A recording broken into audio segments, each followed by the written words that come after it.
My dog literally peed in the kitchen, so that was annoying. I had to clean it up like super fast, but literally, oh my gosh, I hate that so much. We're back though, and it's all good. I don't know if you saw when I opened my door, but there's like little dog beds right outside my door because both the dogs like to just sit right there whenever I'm streaming and stuff. So it's hard having a puppy. He's seriously a massive pain in my ass, but I love him so much. He's super, super, super cute, and I love him. Like, literally, he's so cute, but he sucks. Like, whenever he, like, falls back into his puppy tendencies, because he's still less than a year old. So he kind of just, like, falls back into these puppy tendencies, which is, like, to pee on things, or to, like, try to play with Nova, our older dog, like literally all day. And like getting him neutered helped a little, but like he's still super annoying sometimes. Like, it didn't help everything. I literally thought chopping his balls up would be the solution for all of my puppy problems, but it was only the solution to like one of those problems, or two of those, which is health. It's healthier. He's not as frustrated, if you know what I mean. And it has cut the edge off of his, like, no pun intended, but off of his just, like, you know, craziness. Like, he's a little bit more tolerable, but not by much. Definitely not by much.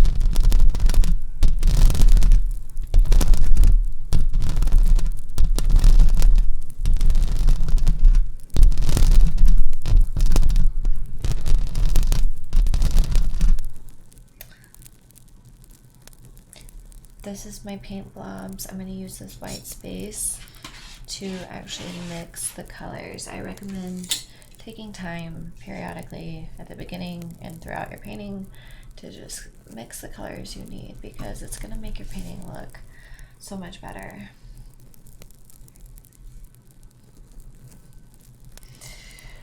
Okay, let's see here.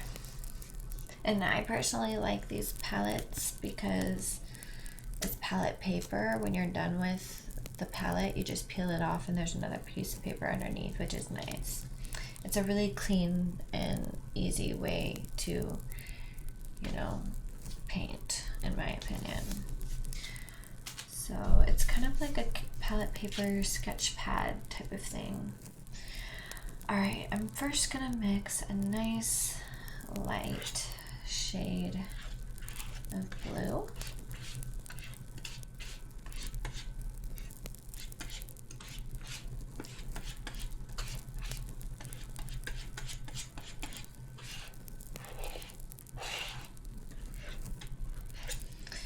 And now I'm gonna mix a second shade of blue. Only I'm actually gonna mix a little bit of pink in it.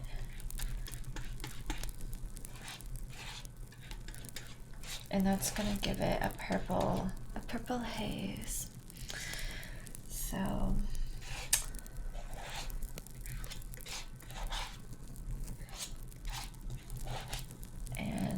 as you can see, I'm keeping all of the blues kind of together. Now I'm gonna do an even darker blue. So I have my blue base. I'm just grabbing blue because I think, okay, what's the base of the color? And then what colors do I need to add to it to make it the right shade? So adding a little bit of red is gonna deepen it, also make it warmer and a bit more purpley. But definitely deepen it. It changes to a different value entirely, and the value refers to the lightness or darkness of a color. So I have 3 shades of blue that I'm going to use so far, and now I'm going to move on to, I feel like there's a hair on my face. There was. Anyways, now I'm gonna add, hang on, clearing off a good space for a nice orange. This is gonna be a kind of a pumpkin-y orange.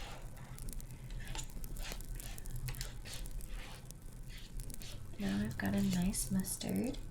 Now I'm gonna do a reddish, actually it is red, it's a red color, and I'm mixing in fluorescence so that under the black light it looks different. Alright, so that's like a dark red. Now I'm gonna do a lighter red, so it's like just grabbing the red. I'm gonna add some of this fluorescent yellow to it, and I hope that kind of makes it look a little bit more cherry-ish. It kind of did not work. That's okay. I still might use it. Now I'm gonna just grab the pink then and mix the pink with the red and mixing them into non-fluorescence.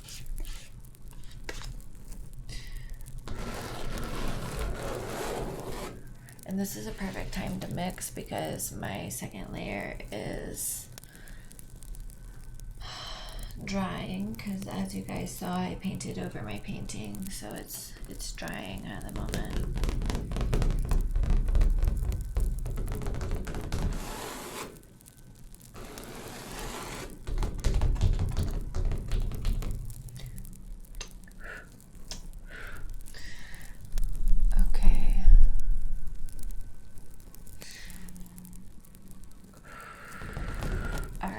Getting back to it, so that looks nice and bright and cherry-ish. Alright, so the next color I'm gonna do is like a dark green, and identifying all of the colors before you really get started is super important, because it just kind of helps you you can just go straight into the painting once the colors are nice and mixed. So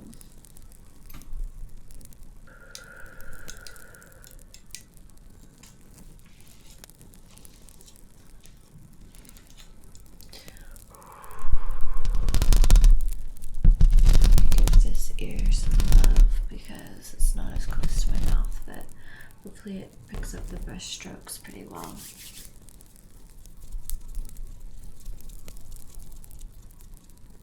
So this is actually just a belt.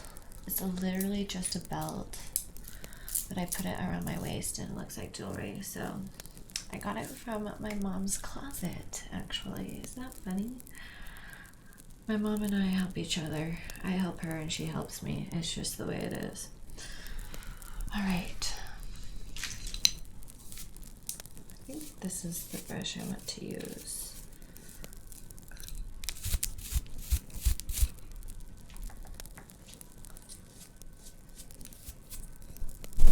Before I get paint on it.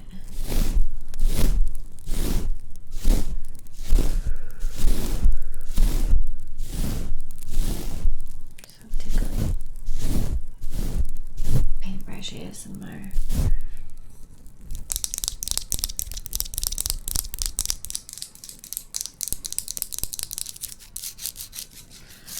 Okay, and that's why these paintings take so long. Yes, I'm doing ASMR with them the whole time. The first thing I'm gonna do is just add water. Oh yeah, and I am gonna use this bigger brush. And this is in honor of Bob Ross, the legend. And I will say, I do apply my own painting methods to this process. So, you know, if you notice that it's totally different than how Bob Ross paints, just be aware that I'm aware. And like, maybe I will learn his process more fully I'm saying that that's definitely a possibility, but like I think there's so much value in finding your own process in the art making world, like to not just adopt somebody else's process, although you totally admire them. So I'm inspired by, but not copying, if that makes sense.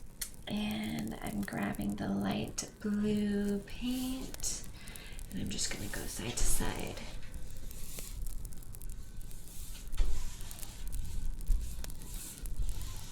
Side to side.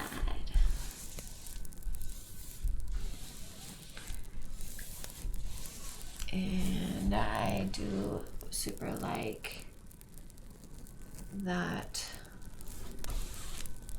ombre effect, but I also don't want it to be too 100% smooth because I like texture. I like that feeling of materiality.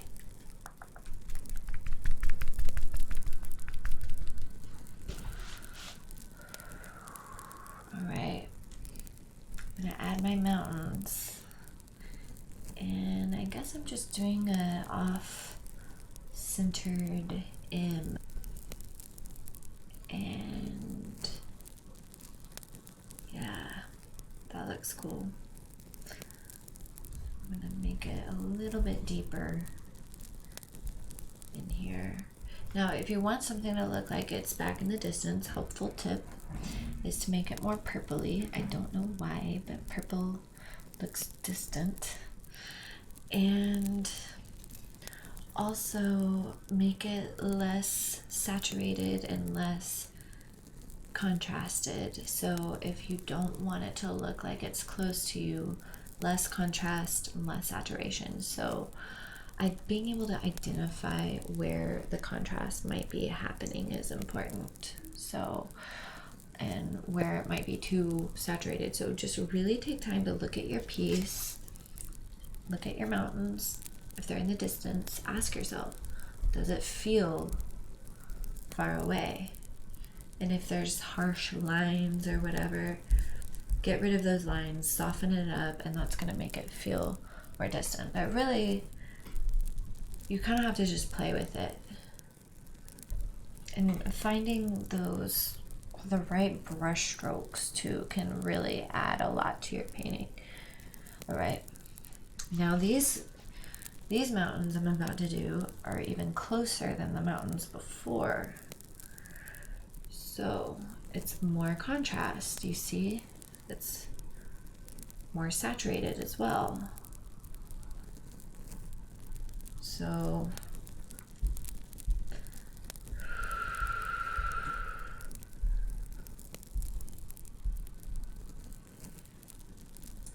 I already mixed my colors.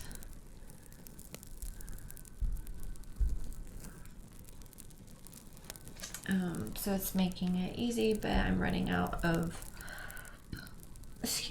I'm running out of this purpley blue, so I'm gonna have to mix a little bit more, which is cool.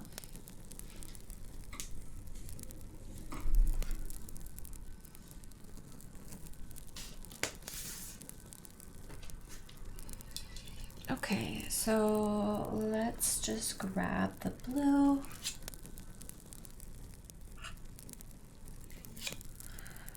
Mix it with a little bit of red. This is how I got my kind of a dark purple shade. I really like to use the palette knife because it's more focused in the paint mixing. You can also paint with it, and I've done that as well. People love it when you paint with palette knives, and the end product is very textured and interesting.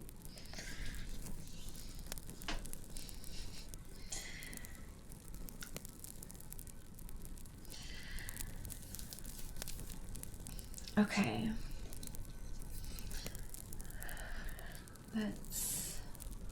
Oops, I used the wrong brush again. Not that there's really a right brush, but like this brush is wider and it's just bigger in general, so I'm able to cover larger surfaces and get a broader brushstroke look. And I'm not afraid of the paint looking like paint. I actually super celebrate paint being very textured, you know, blobby, thin in some places, thick in some places. You can do a lot with paint. I feel like it's super limiting to just smooth it all out and make it look perfect. I like it when people add more to it than that. Oh shoot, see? There was paint on my hand and then I got on my skirt because I touched my skirt. Gosh dang it. Ugh. Okay, hang on. I think I can fix it. Thankfully, it's such a vibrant pattern, you can't even fucking see the paint. That's part of my tactic with wearing like patterns and shit. It's like, if something gets on it, it'll just blend in, you know?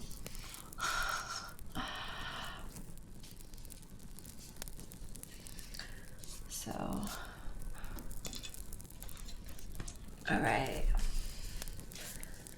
Let's get going.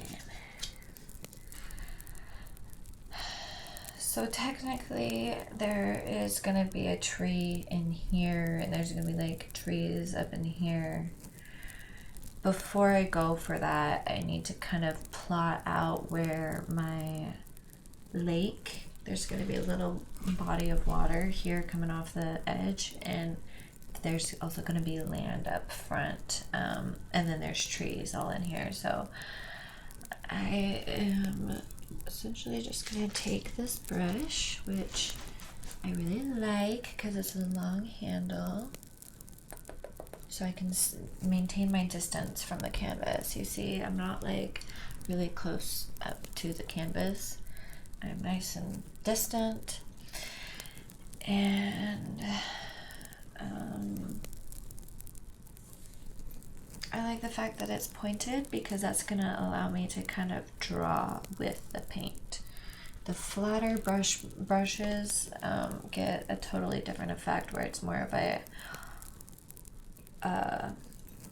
chunky, broad, covering a surface area, and this is more like outlining and detailing and stuff like that. So it's better for that.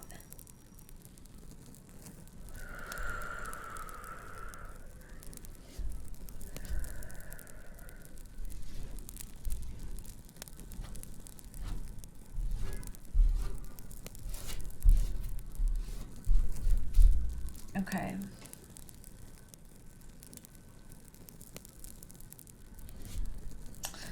That's good-ish. Good for now. Alright, in here, I think, is where the water is gonna be.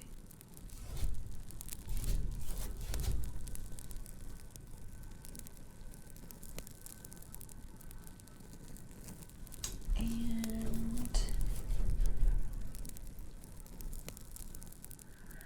just blending it with, see, that's super vibrant, definitely too vibrant right now for what I'm going for, but it's a good start. It at least kind of shows me where I want the water to be on the canvas, which is, like I said, a good start. And honestly, I went overboard on the size, I think. I don't know. You get to make it up as you go along. That's the great thing about it.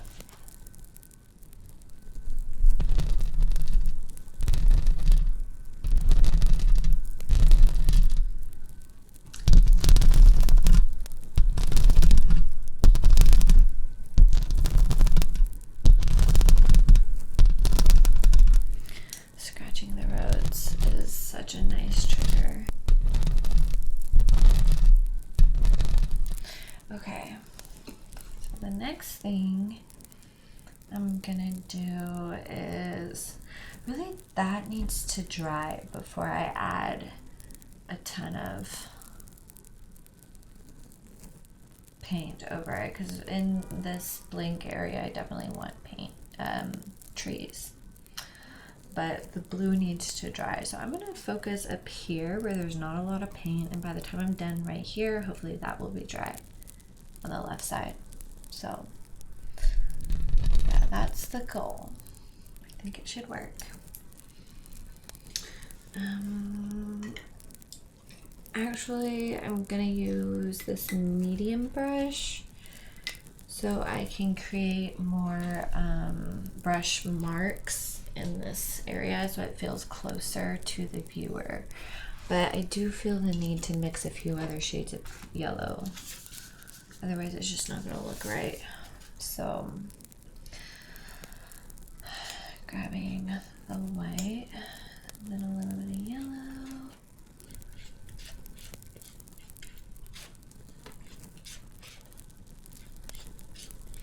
And this is like a super buttery yellow.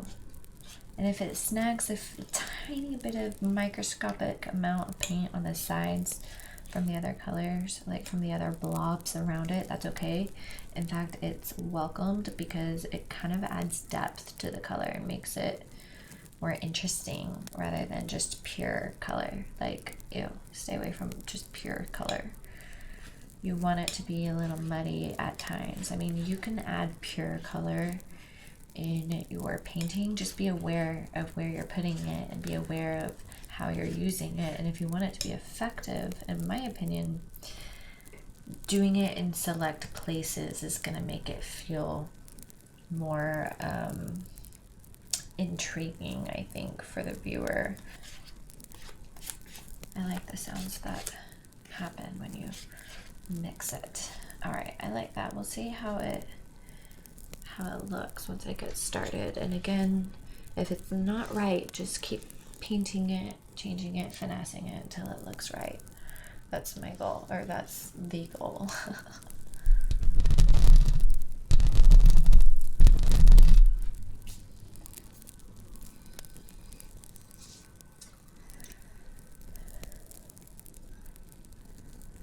Honestly, I do think it's a misconception to think that you need to replicate the same color as your painting, because in real life, nothing is the same color from inch to inch. It's actually changing. You just don't really notice it. So it's actually much more lifelike to incorporate a ton of colors into a small space, and then your eye just kind of registers what color it is. So never be afraid or discouraged if you're not able to remix the same color, because it's really not even necessary. I mean, if it's slightly different, then it's gonna add actually more texture and interest to the painting. Because, like, have you ever looked at a painting and you don't even think you need to look any longer because you feel like you know what you don't feel like you need to study it because you look at it for a second and you already understand it? Well, that's no fun. You don't want the viewer to be like, oh yeah, she just used this technique or this color throughout the entire space. You want them to like look closer and realize, oh shit, there's more colors. Oh shit, there's more brush strokes. Oh shit, like what's going on over here that I didn't see when I first looked at the painting? Like, that's what keeps the viewer standing right in front of a painting for like X amount of time, just looking at it and like trying to understand it, you know? So you don't want to like simplify it necessarily. I mean, you do want to simplify, but like not for the viewer. You're simplifying what you're seeing into paint, you know? And then like the viewer is going to study it and try to understand it depending on how complex it is. But if they look at it and already feel like, oh, whatever, like I've seen this painting a million times, like really people think that they're being impressive by just doing realism, and there is something very impressive about that, but it's also something that you can learn and duplicate. Like, you can duplicate a realism process. It's just like duplicating pointillism or impressionism or any type of like style that's really attached to an era of art in our history. So that's why you can do like master's copies or whatever if you truly want to, so that you understand their style, you understand what they're doing. But the point isn't to copy that style, right? Like you want to copy it so you can learn it or whatever, but like ultimately you want to do your own thing. You want to like have your own process and stuff. So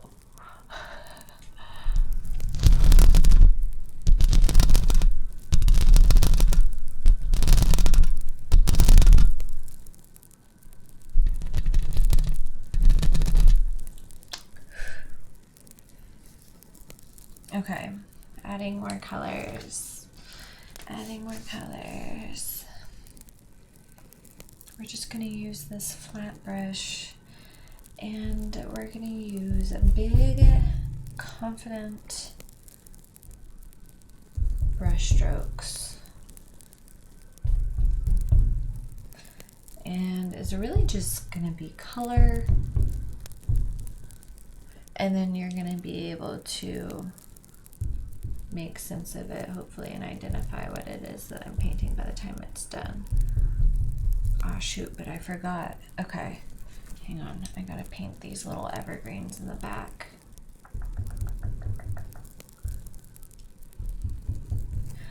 I would say when you're starting out your painting, try to eliminate as much white as possible from the get-go. I could have been faster about eliminating those spaces.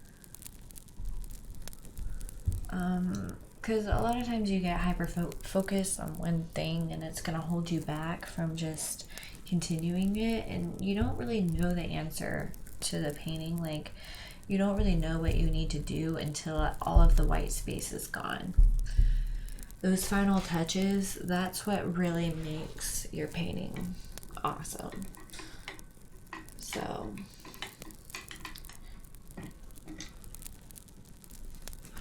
alright, that could be darker, but I'm just gonna leave it for now.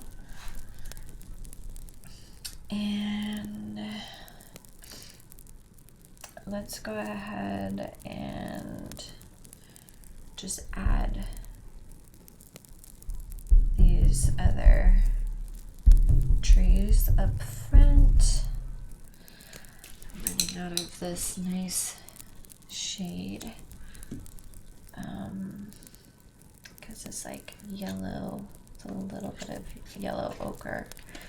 This, you know, all of the different paints have different names depending on if it's like acrylic or oil, but like if it was oil paints, yellow ochre and canary yellow.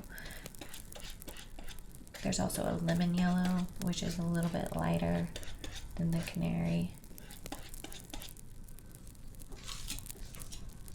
I think now I'm second guessing myself, honestly, because I do get them confused. Don't quote me on it, guys.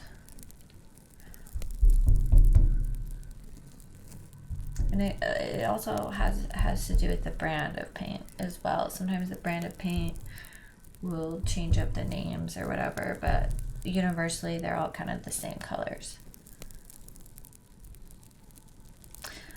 I'm actually missing a color on my paint palette that I'd like to use.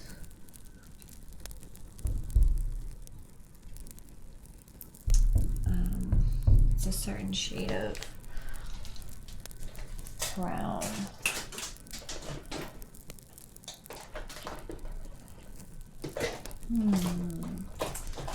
Is that it?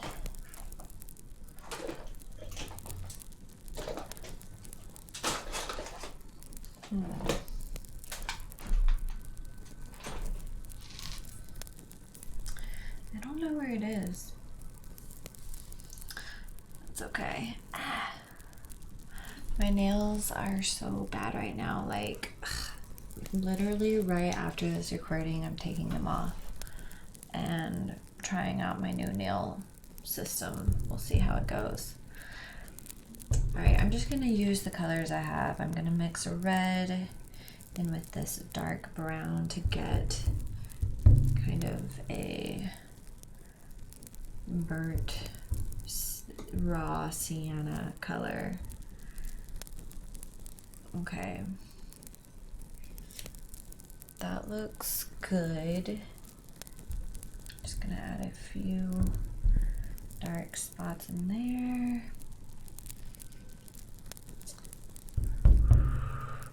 Using big brush strokes is a good idea, especially for this style. I mean, what I'm doing right now is a little bit impressionism because I'm very much painting the light more than the actual thing. Sorry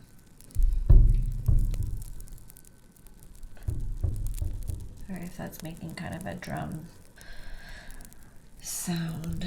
It's almost unavoidable.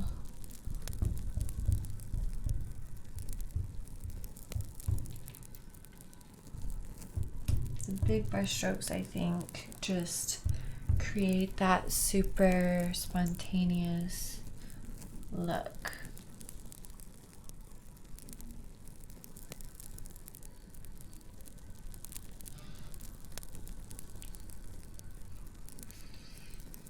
All right, now just filling in the background a little bit in those white spaces.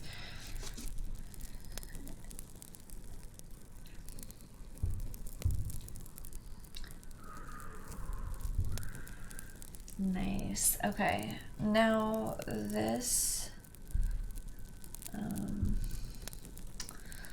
actually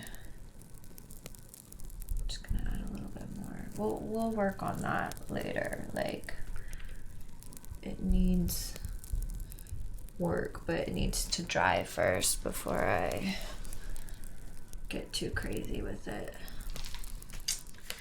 Okay, now I need to do kind of a bright pumpkin orange, somewhere in between those colors, basically.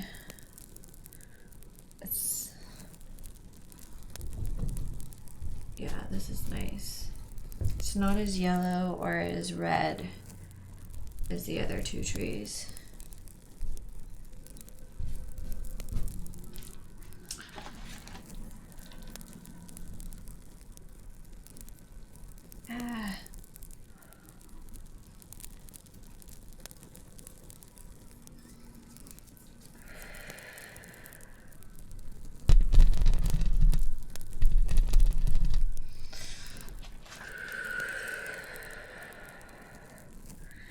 Okay.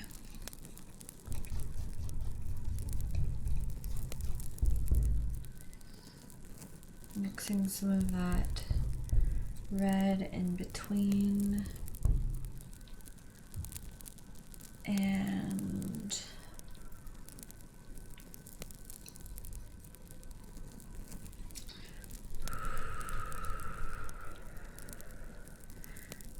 just adding the colors here and there.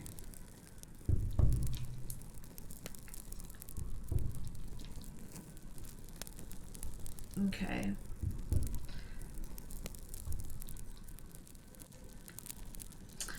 Now shading it a little bit, like just making these trees feel connected to the ground is kind of the next step, I suppose. And honestly, I have mad respect for anyone who does art. Don't get me wrong, but digital art is a lot easier because you don't have to deal with the physical medium. Mastering the medium of something is actually really hard because, like, when it's wet, it doesn't really do what you want. You can't just like delete it. You have to like actually physically figure it out. You can't fake it. Digital art is definitely more economic for sure. And there's a time and a place for everything. But like, it requires definitely, I think, another level of understanding of art making to make something kind of work in real space. That's why an AI doesn't really do much more than just make an image, a random image. Like, it's good for what it is. It's a great tool, and I think it's exciting for sure. I love it. But like, what's the difference between a print of Picasso paintings or the Picasso painting? Well, the Picasso painting was made by Picasso, and an AI can't make a Picasso painting. It can only make an AI painting. You see what I'm saying? So it's like the human element behind the art that actually makes it art in a way.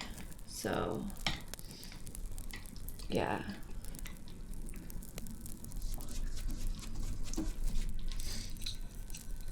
Okay, I gotta mix another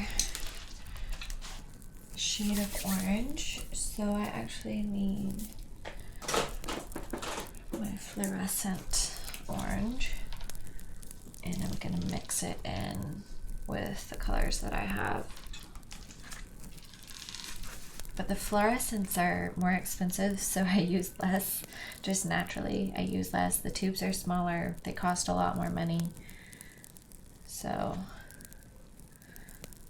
alright, mixing that with some metallic paint, some metallic gold, as well as yellow ochre.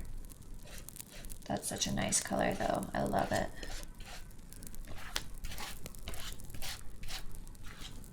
Okay. And we mix those two together.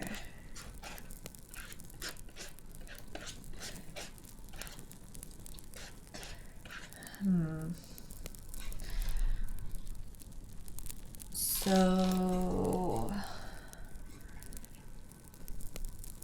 I feel like it needs to be less saturated, so I'm just gonna add white to it. Since it's gonna be in the distance, I'm adding white to the paint mixture. And then that's good too. Actually, I really like that. Okay. Alright, we're gonna do the trees, and then we're gonna do the water, and then like final touches. So yeah. But I do think that this needs to be more defined. Like, it's there, but not enough.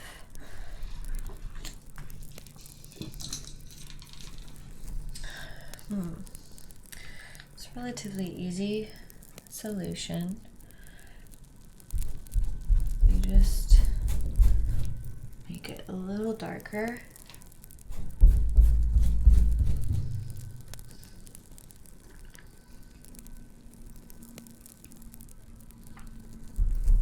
Still painterly, still really nice and free looking, just darker, so that it looks like it's in the distance, like a mountain should. It's just a lot more solid,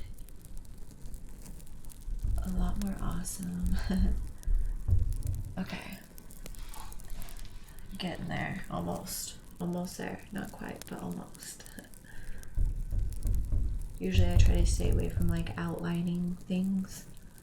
Sometimes you have to do it just a little bit. An outline can kind of contain the spaciousness of something, and you don't want to contain the spaciousness. You want it to feel like you're not really sure where it ends, because nothing is truly outlined.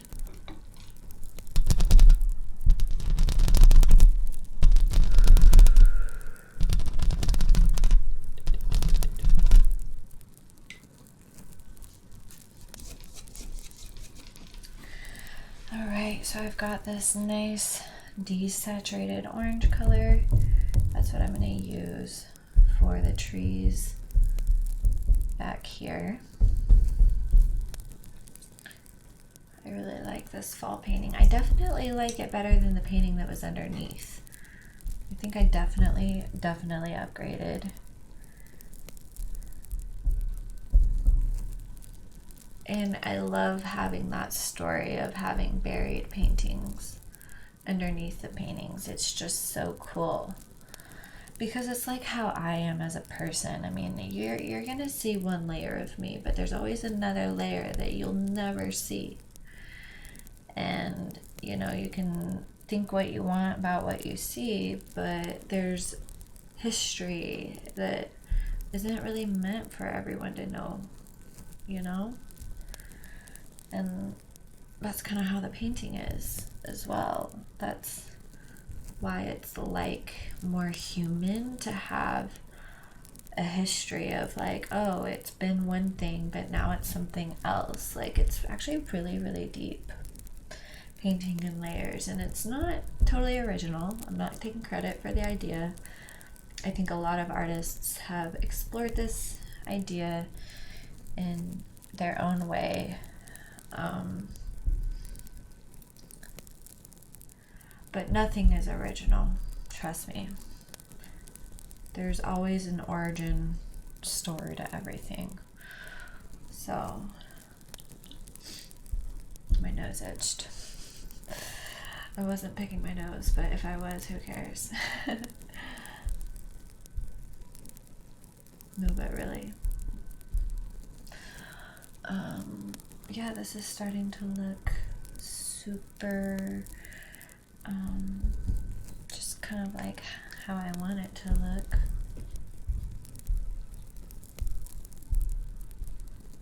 I like that. Let's pull this down. Okay.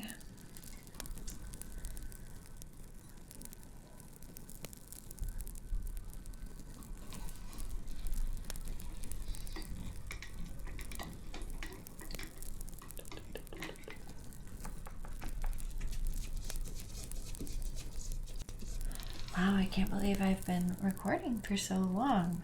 Dang. I guess this painting took longer than normal because I did paint over it, so the sky needs work for sure. But yeah, I mean, when you paint over a painting, it's going to take longer to complete because you've got the process of painting over it, then letting it dry, and the whole shebang. So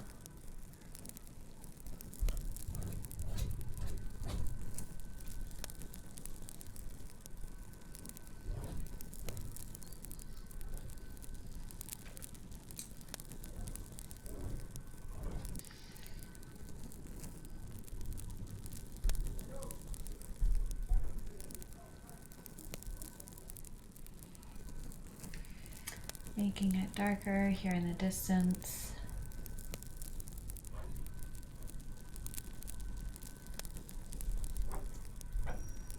I don't really think that the trees need to be reflected necessarily.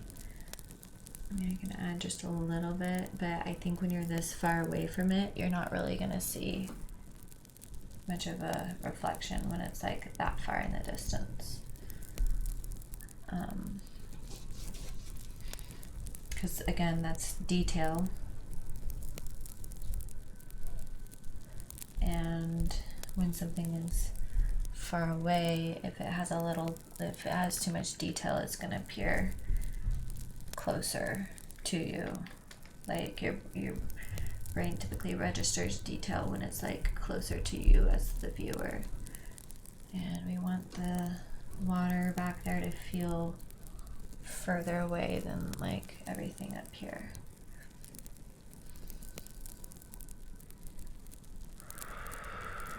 That looks good. Looks organic, which I like. Ooh, I like those little highlights. It's nice. Okay.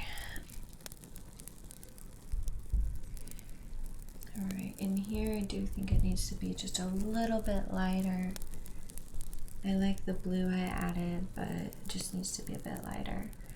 And I'm gonna add some foliage in here as well, just to make it feel more believable, basically, as a piece of earth.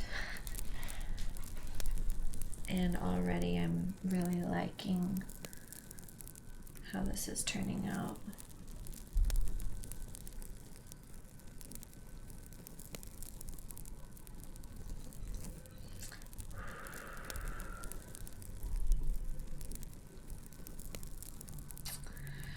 Right now I'm very much kind of painting intuitively, in the sense that I'm just going through and adding in brush work here and there, and just where I see that it needs to be. And these final touches can super like elevate your painting. And so I really don't believe in overworking a painting. I think you can only make it better, and if it has to go through a upheaval, in the sense that it has to kind of get worse before it gets better, embrace that, because that's relatively normal.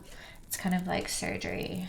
Like, sometimes you have to do open heart surgery, but it requires, like, you know, surgery. Like, that's literally so intense, right? It requires like cutting somebody open, and if, you know, whatever, if you quit right in the middle of that process, it's not going to be good, right? So it's like, a lot of times we try to level up our painting or whatever it is we're working on, and it looks bad, and we're like, oh god, I overworked it. But really, you're just not done with that surgical process. You have to finish that whole idea, you know?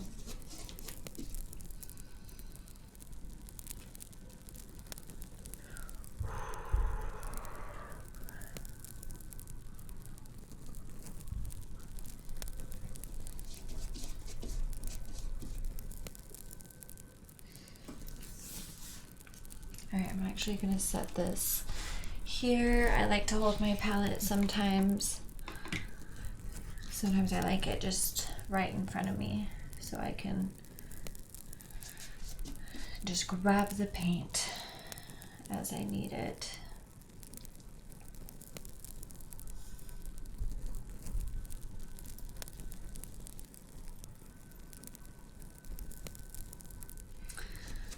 Now, oh yeah, I need to mix a darker shade of blue, so I'm gonna take, or of green, so I'm taking blue and green, mixing those together,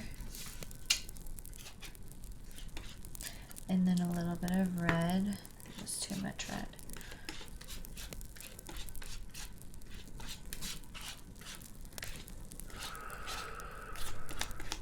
That's honestly great. And I'm painting over the evergreens back here, but it's okay if it doesn't match perfectly. It just will make it look even more interesting to see that there's multiple colors happening, especially as you get close.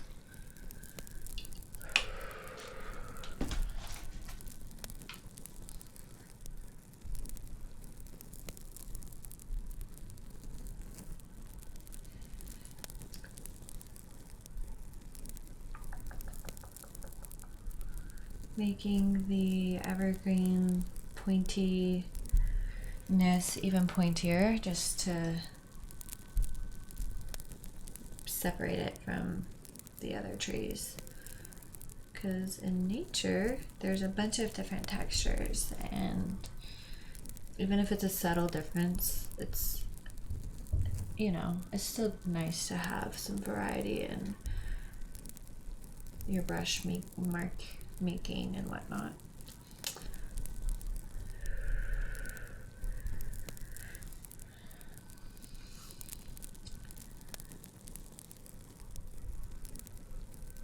Okay.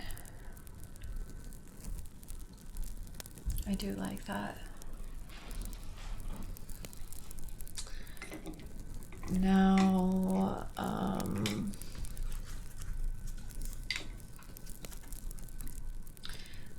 guess I'll take a little bit of orange.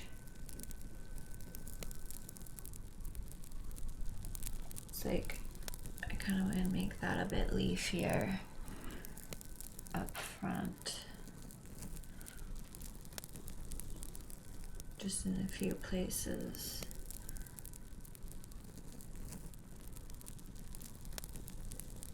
That's nice.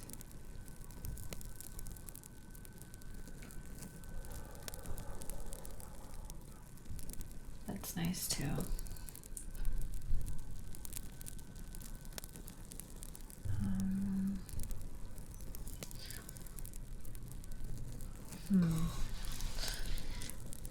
I think that looks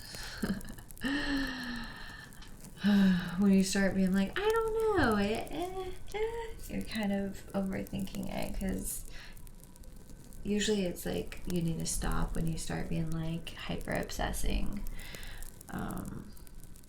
So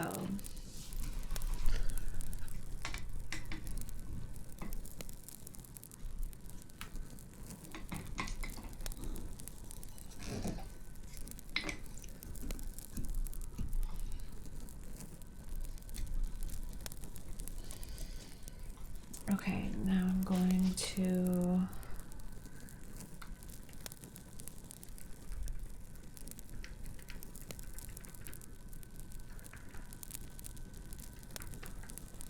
just make the sky a little bit darker up here, a little bit grayer.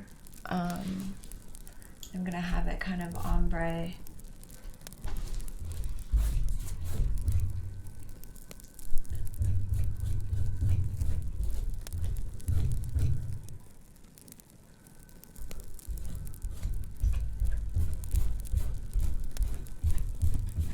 I like the darker blue. I just need to blend it in to the rest of the painting, but I do like it darker like that.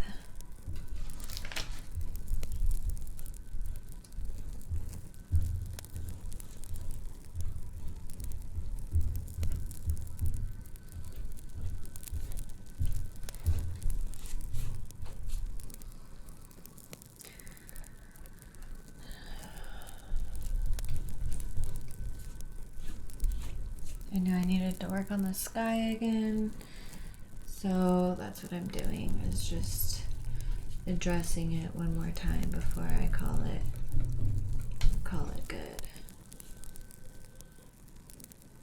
Oh, I feel like that could be a little bit different.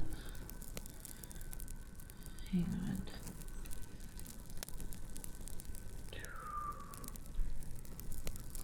I like that, I think. It's like not quite the right color. Do you see how sometimes you just have to go off script to really make your painting look right? I know this is a little bit in the way. You can't always just do like a step-by-step thing. I think a lot of becoming a painter or being a confident painter is learning how to make decisions for your painting that you think will level it up, kind of looking at, knowing what to look for. And that's kind of what I like the teachers who teach that type of thing.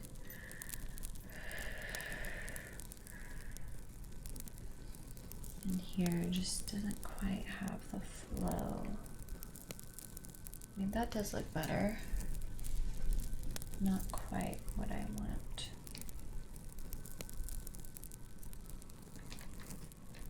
It's like I want it to feel... That's good, actually. That's actually really good. That's what I wanted.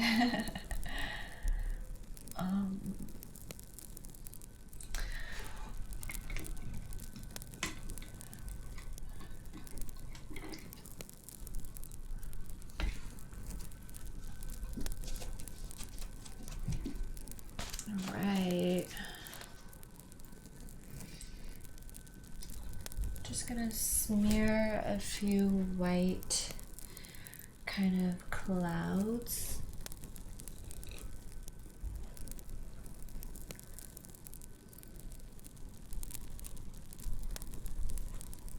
In through here. And hopefully that will make the sky feel a little bit more real.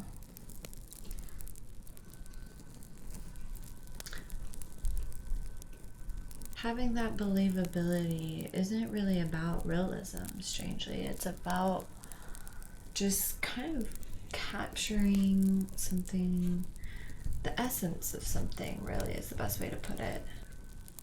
Sometimes realism drawings, you look closer and it looks more like a wax figure in a way. So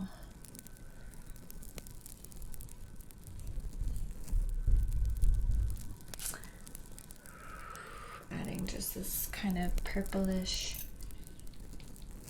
gray in a few places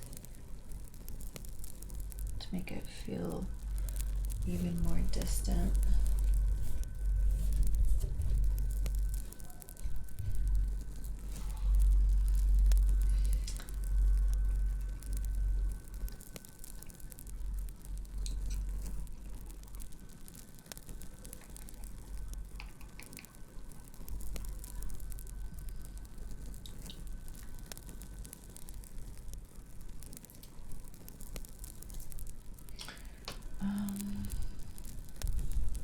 Yeah, that's good.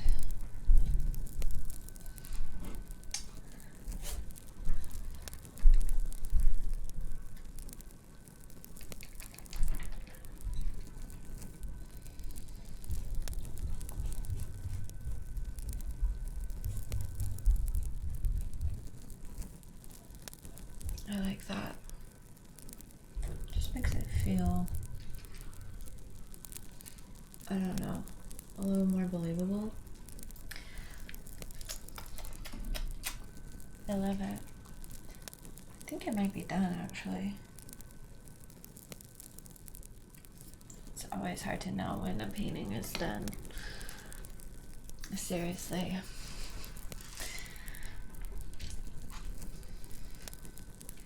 I can show you up close, but I mean, it did take me a while to finish, honestly, so.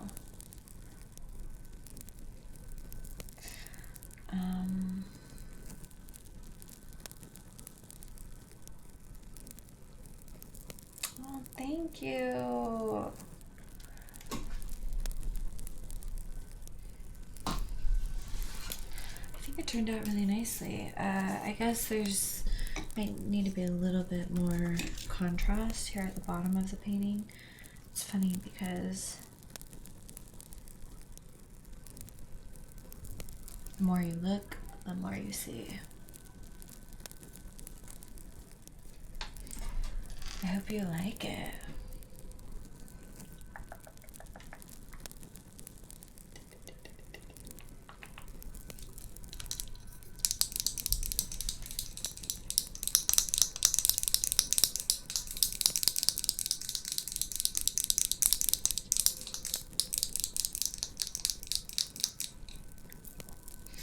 I love the colors. I feel like it's got such a nice, positive fall vibe, right? It's definitely, I don't know, I think it works. Here, I'll show you up close. Even though you still can see it pretty good. And I'll definitely post a picture in Discord. Hang on, wait. I'm noticing something that I don't like. Hang on.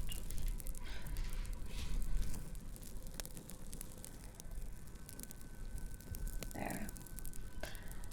That made all the difference. I'm just those few little brush strokes. It's not funny. The big difference that makes.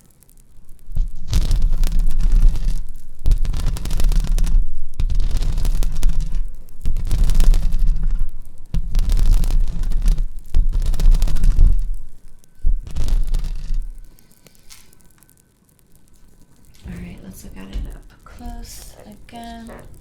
Hopefully I don't see anything that bothers me. But yeah, one thing I love about paintings is up close they look totally different than from far away, which again, you can't really do that with digital art.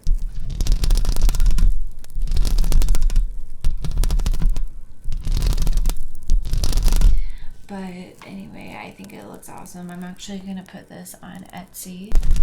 But yeah, I am pretty much done with this one.